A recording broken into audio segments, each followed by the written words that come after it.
ಪರಿಸರ ರಕ್ಷಣೆ ಮಾಡುವ ಕಾಯಕದಲ್ಲಿ ತೊಡಗಿದ್ದರು. ಇವರ ಕಾಯಕದ ಕುರಿತು ಏಷ್ಯಾನೆಟ್ ಸುವರ್ಣ ನ್ಯೂಸ್ ಕಳೆದ ಆಗಸ್ಟ್ 27ರಂದು ಬಿಗ್ 3 ಹೀರೋ ಕಾರ್ಯಕ್ರಮದ ಮೂಲಕ ಅಮರೇಗೌಡ ಅವರನ್ನ ಇಡೀ ತರುನಾಡಿಗೆ ಪರಿಚಯಿಸಿತ್ತು.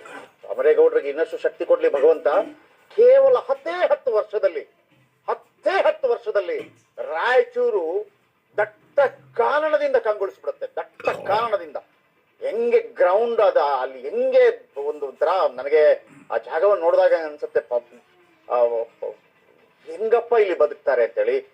ಅಮರೇಗೌಡ್ರೆ, ನಿಜವಾಗ್ಲೂ ನನಗನ್ಸುತ್ತೆ ನಿಮ್ಮ ಪಾದದ ಧೂಳನ್ನ ನಮ್ಮ ಹಣೆಗೆ ನಾವು ಹಚ್ಕೋಬೇಕು. ಯಾಕಂತಂದ್ರೆ ರಾಯಚೂರಿನಂತ ಪ್ರದೇಶದಲ್ಲಿ ನೀವು ಮಾಡ್ತಿರುವಂತ ಕೆಲಸ. ವರದಿ ಪ್ರಸಾರದ ಬಳಿಕ ಅಮರೇಗೌಡ ಮಲ್ಲಾಪುರ ಅವರಿಗೆ ರಾಜ್ಯ ಸೇರಿದಂತೆ ನಾನಾ ಭಾಗಗಳಿಂದ ಜನರು ಫೋನ್ ಮಾಡಿದ್ದರು. ಅಮರೇಗೌಡ ಅವರ ಪರಿಸರ ಕಾಳಜಿ ಬಗ್ಗೆ ಮೆಚ್ಚುಗೆ ವ್ಯಕ್ತಪಡಿಸಿದರು. ಅವರ ಕಾಯಕವನ್ನ ಮುಂದುವರಿಸುವಂತೆ ಪ್ರೋತ್ಸಾಹ ಕೂಡ ನೀಡಿದ್ದರು.